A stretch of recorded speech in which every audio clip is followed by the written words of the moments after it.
Station covering all of the DMV. This is DC News. Our neighborhood is on fire. Actually, all of DC is on fire, and I'm sick of it. Tonight at 9, more calls to curb rising crime many say is getting out of control here in the nation's capital. Tonight, city leaders join one Northeast community in their search for solutions. Meanwhile, one D.C. council member says police are not enough and it may be time to bring in the National Guard onto the streets of D.C. We hear from him tonight. Also ahead tonight, a new face to replace the embattled leadership at Loudoun County Public Schools.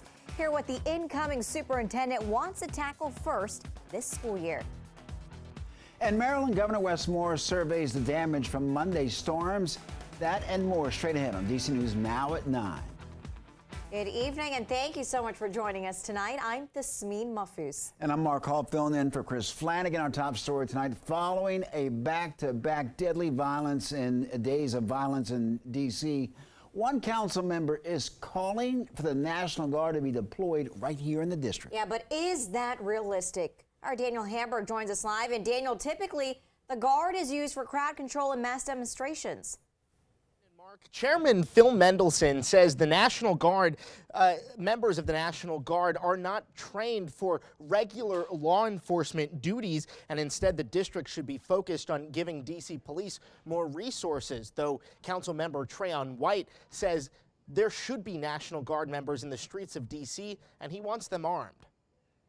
I know those who live here know that we are clearly in a war zone. Councilmember Trayon White believes the National Guard can provide support that D.C. police can't. We got officers with a handgun. When you got gentlemen jumping out of cars with AR-15s and AK-47s, they are no match for the artillery and weaponry in our community. Just last month, Mayor Muriel Bowser made it clear National Guard members don't know D.C. laws and are typically used for traffic control. One of the biggest things that they can provide is presence. But D.C. Justice Lab Executive Director Patrice Sultan says that's not going to help. It isn't a lack of police presence. It isn't a lack of show of force. We know what people need, and we are refusing to meet those needs. Needs, she says, including housing, healthy food, rehab, and second chances. The things that work to reduce gun violence are the things that are working in Ward 3, the things that are working in Ward 2, the things that are working in the parts of the city where white community members live. April Goggins with Black Lives Matter DC agrees. We buy into knee-jerk reactions based on emotion for the moment instead of wanting actual solutions. White says he also wants more resources for jobs, mental health, trauma facilities, and mentors, but the Guard is one solution. We are looking to take it to the White House and all those partners in between the president. Now, the deputy mayor for public safety and justice, Lindsay Appiah, said today the district does request the Guard when it falls into their mission. However, they are focused on getting more police officers in D.C. and giving them the resources that they need. Live in the newsroom, Daniel Hamburg, DC News Now.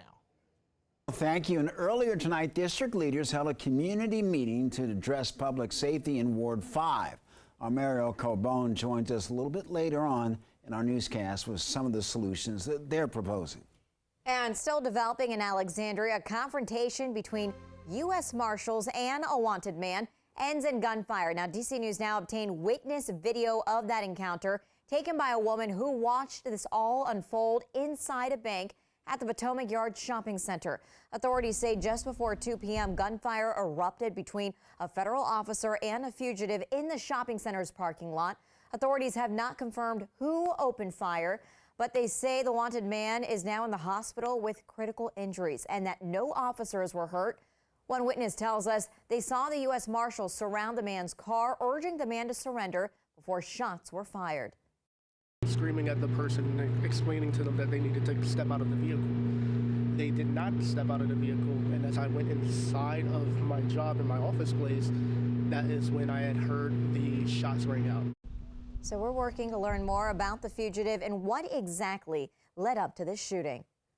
Well, there's about to be a new face leading a Northern Virginia school district that has been in the spotlight for some of the wrong reasons over the last 2 years. The incoming superintendent of Loudoun County Schools, Aaron Spence, introduced himself to the school board this evening ahead of the first day of September, school on September 1st. Northern Virginia reporter Max Marcella joins us live from LCPS headquarters in Ashburn. Max, what did he say that he was going to do to help try and turn things around?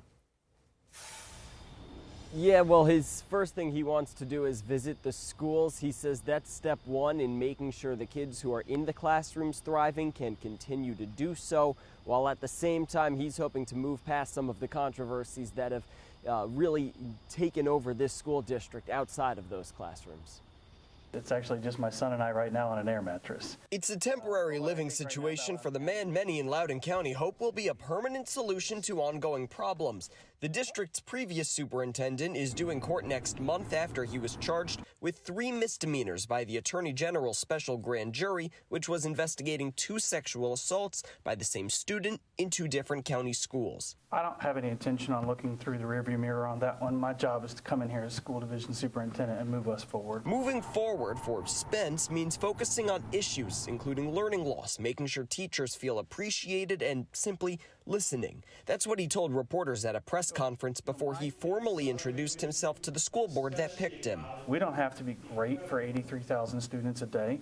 We have to be great for 1 student a day 83,000 times. And unless major strides are made in August, he'll have work to do when it comes to hiring. The district announced it has more instructional positions vacant today than it did this time each of the last 2 years. They want to know that they're part of the solution to the challenges in their schools.